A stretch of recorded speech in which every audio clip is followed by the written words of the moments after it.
IGN's Comic-Con coverage brought to you by Death Race. In theaters August 22nd. Let's talk about the beginning of the rights and all that.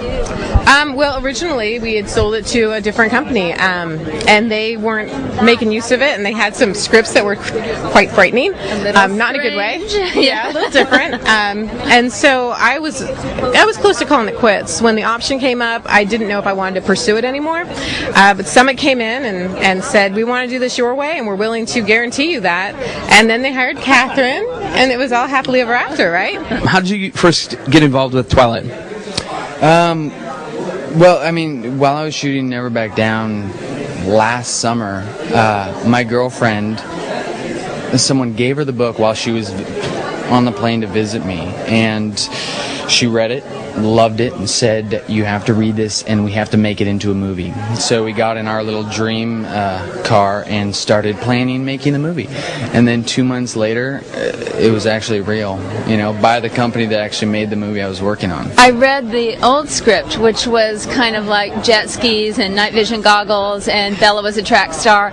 And then I read the book, and I loved the book, and I went into Summit and said, "We've got to make it just like the book, because the book has the heart and soul that makes everybody love it, So we worked hard on the script to make it as close as we could, even though 500 pages had to fit into an hour and a half. And then also our whole goal was to make it visual, just give it life and make it big, and fill the screen, where Stephanie, sometimes it takes, a lot of words to describe what Edward looks like.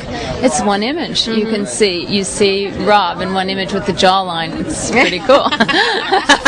What was your favorite single moment during filming? What was the thing where you were like, this is going to be awesome? Oh man, I think maybe the prom scene. I know you don't know about that, but everybody else, the prom scene. There's the tree scene, the prom scene. This one was it was very defining of the whole movie, and it was sort of towards the end of production, which was appropriate because it was the end of the film, and it just felt right. I don't know. It's all of it did, but it was very much a struggle. It was because we feel a massive amount of responsibility.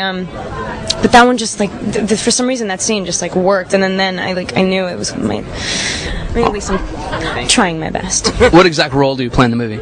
I play Laurent. I am traveling with a coven of bad vampires. Yeah. Rochelle plays Victoria, Cam plays James, and I'm rolling with them. And I don't think my character is a bad vampire. I think he's a traditional vampire.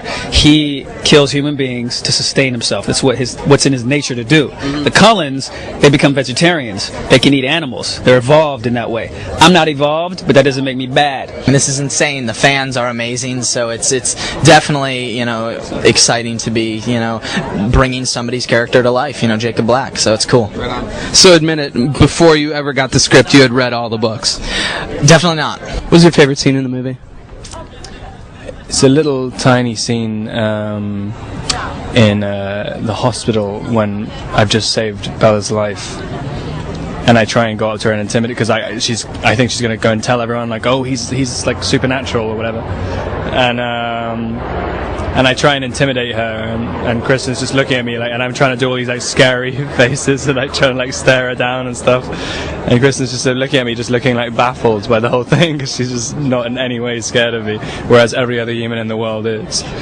And I know it's just quite funny, just sort of having to think of scarier and scarier faces, and Kristen was just looking at me what are you doing? And I couldn't tell whether it was just actually her acting, a character choice, or just just looking at me saying, you're just not scary at all.